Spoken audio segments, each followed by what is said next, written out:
After Joe Yabuki's iconic fight with Rikiishi Toru, Rikiishi tragically passed away due to a punch Joe delivered to his temple. Joe couldn't get Rikiishi off his mind and decided to quit boxing.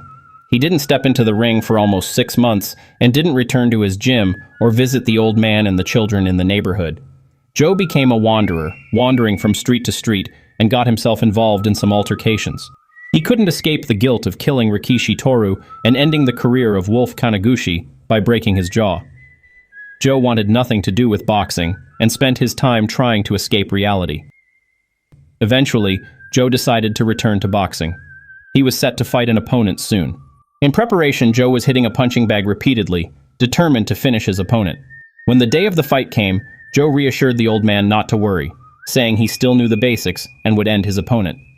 Once in the ring, Joe landed a heavy blow, sending his opponent crashing to the mat. Joe won the match by knockout after delivering a series of punches to his opponent's belly.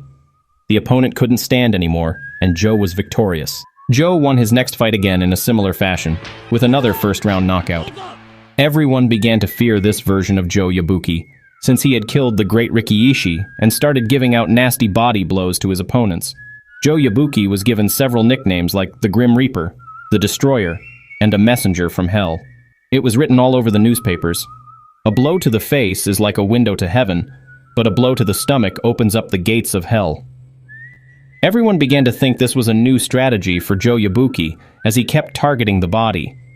They didn't know that my man was literally having PTSD from killing Rikiishi with a blow to the head. Subconsciously, he always avoided punching the heads of his opponents, so he resorted to body blows.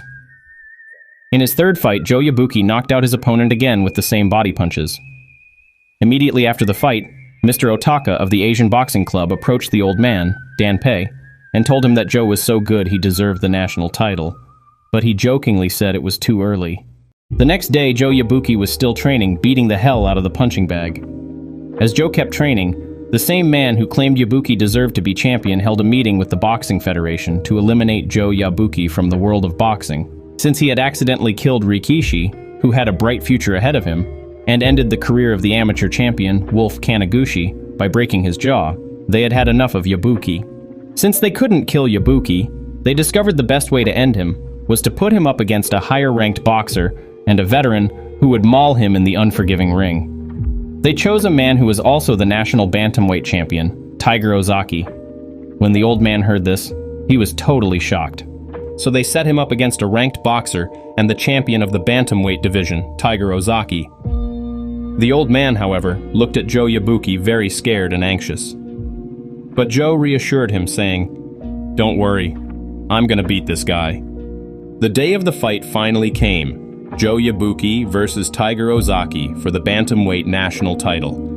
Joe Yabuki headed into the fight and started punching Tiger Ozaki in the belly, landing body punches, and Tiger Ozaki nearly fell from one of the blows. Tiger Ozaki retaliated with a series of punches and Joe felt it. In the same first round, Joe Yabuki wanted to throw a punch to Tiger's head, as instructed by Danpei, the old man. Joe tried to throw the punch, but subconsciously his muscles and arm pulled back and redirected it to Tiger's body. Joe Yabuki couldn't even control himself, and the punch went to the body. After the round, the old man said, "Joe Yabuki, why can't you punch to the head?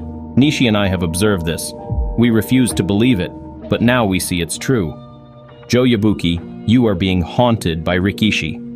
Joe was surprised, and the old man realized that Joe didn't even know what was happening.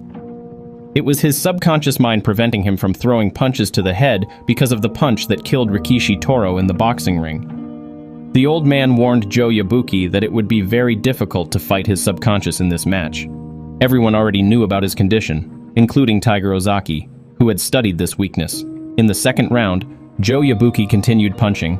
He wanted to throw a punch to the head, but it redirected to Tiger Ozaki's belly. Joe Yabuki couldn't land any punches to Tiger's face or head because his subconscious mind prevented him.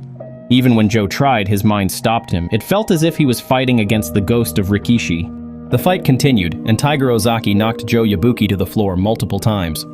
Joe stood up and tried to finish everything, but the old man threw in the towel. He didn't want Joe Yabuki to continue the fight. The referee rang the bell, and Joe Yabuki lost the match. The old man knew Joe was fighting against his subconscious and wouldn't have won. Joe kept throwing blows to the belly, and Tiger Ozaki would have made quick work of him, destroying his career as planned. At the end of the fight, Joe Yabuki sat in the ring, feeling sad and asking himself why he couldn't punch to the head. He lamented that Rikiishi had caused this and was haunting him.